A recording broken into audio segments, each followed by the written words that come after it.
Hello, I'm Frank Crane, and I'm a counselor at the Embry-Riddle Counseling Center. And today I would like to talk with you about making yourself more approachable. Now, in the great scheme of things, this is not a topic that comes up very much because there's another topic that pushes it out of the way. And that topic is social anxiety. And it basically comes down to, how do I get up and talk to people? How can I go to this person and invite them somewhere or strike up a conversation with them? And, I have found that many students have fears and anxieties related to this question.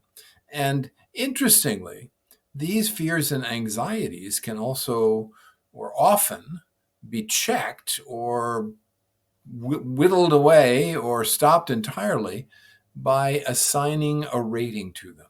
So 0 to 10, how scary would it be to go up to somebody and start a conversation with them? Oh my goodness, it'd be a 10. Okay, so we start with 10, and then we go into various situations where we actually go up to strangers and talk with them, or at least begin to talk with them. Now, what happens is, the first few times it's terrifying. Of course it is. It was a 10, remember? But then, as you get through the week, by the end of the week, what was a 10 has now become a 5, or maybe a 2, or maybe it's not there at all. So this is a problem that monopolizes a lot of scare attention. But then by working on it and addressing it and assigning it various ratings and trying your best, doing the thing you fear, doing the deed, you get over it, and it's not so bad. Now, approachability as a question turns this whole thing inside out. And by that I mean, instead of thinking about how will I approach them, the question becomes, how can I get them to come up to me? Now think of that for a moment. If you're out on the streets of Daytona, or you're wandering on the campus or what have you, what would make someone come up to you and start talking? Well, this being America, very often the person is coming up to you because they have an agenda. They're trying to sell you something. They're trying to enlist you in something. They've got an axe to grind. And so they're setting you up for a pitch in which they ask you for a service or a contribution. Okay, right. But what if they didn't have that? What could you do with you, and how would you do it, to make yourself someone that other people want to come up and talk to? Well, interestingly enough, there are things that you can do, and you can do them with your mind. You can do them with your eyes and your head. You can do them with your upper body, and you can do them in a certain way with your attitude, with the overall, shall we say, vibration that you give off that makes people want to approach you and talk with you. Okay, let us now start at a hypothetical start. You are sitting on a bench somewhere or at a table somewhere. You're somewhere on the campus at Embry-Riddle, and you see somebody walking along, and you want to see if you can get them to approach you. What is the first thing you do? Look at them. And it's very important. You look at them, you look in their eyes, and in your mind, you have a sort of pleasant thought like, I would like to get to know you. You seem like a nice person. And as you look at them, you also make it a point to allow them to look at you. Let them notice that you are noticing them. Okay, that's step one. Use the eyes.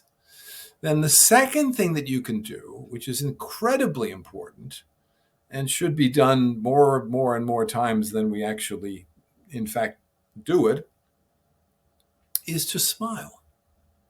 Now, a smile may seem phony. I mean, can I just make myself smile? Well, with practice, you can. Hollywood is full of people who are really, really good at smiling. And they're not just the top tier actors. You can teach yourself how to smile in a pleasant way. So you look with your eyes, you think some pleasant thought with your eyes, you crinkle up your eyes a little bit, you crinkle up around your eyes, and then you kind of, yeah, and you begin to smile. Now that was a sort of low grade smile, but notice that if you had a little time in front of a mirror for a few minutes every day, your smile would get better and better and bigger and broader and more expressive and more natural, more expressive of you, more natural of who you really are. So you look at them noticing you. You smile at them. In your mind, you have a thought of, gee, I'd like to meet you. I'd like to get to know you. And then you can also do some things with your body. So, for example, if you're standing there all folded up like this, like a post, you want to unfold, you want to be relaxed, you want to be calm, and project a kind of relaxed, pleasant vibe. Okay? I'm here. I'm a nice person. I think that you're a nice person. We could have a little conversation. Wouldn't that be nice? So you are projecting, I'd like to get to know you. You give an open posture. You're not all closed up. You give a kind of relaxed stance or way of sitting so that you're not absolutely rigid in the shoulders. And then as people come close, you might say hello. You might introduce yourself. Any number of things are possible. But once the person begins to go towards you, you continue the welcoming vibration, so to speak. You say, hi, how are you? Well, I'm this and I'm that, and so on. So that you could maybe begin the talking, maybe begin the introducing before they do, and then have a pleasant, appropriate question, and off you go. So, to recapitulate quickly, the invitation or the announcement, the nonverbal announcement that you are approachable starts with your eyes and then continues to your head. You might nod your head a few times, indicating that you're interested. There's a smile involved. And of course, we assume that you're not, dressed up in some awful, scary costume or some filthy thing that you just come off the landscaping job you were doing. You look appropriate, you look neat, you look good in the situation, you look like you belong, and indicate willingness and interest in having a conversation. And when you have the conversation or begin to have the conversation, you play by the rules. You talk 50-50. 50% of the time you talk, 50% of the time they talk. You have some nice, appropriate thing to say to get things going, something about the environment, something about the situation. Boy, it's really been hot, hasn't it? Or, a cliche. But you're inviting talk. You're filling in the silences with something encouraging. You're saying some nice things. And, well, I'm glad we met because, it's funny. I didn't realize we were in the same calculus class, but it looks like we are. And, all of this kind of pleasantries. So the art of shall we say, approachability begins with nonverbals.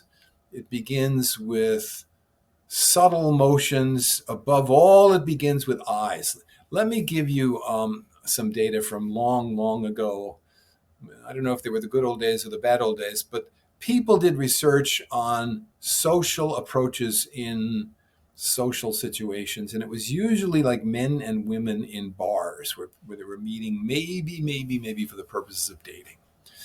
So in these situations, the men would often come into the situation, look at the group, and then they would go over, the one man would go over and look at one particular woman and begin to have a conversation with her.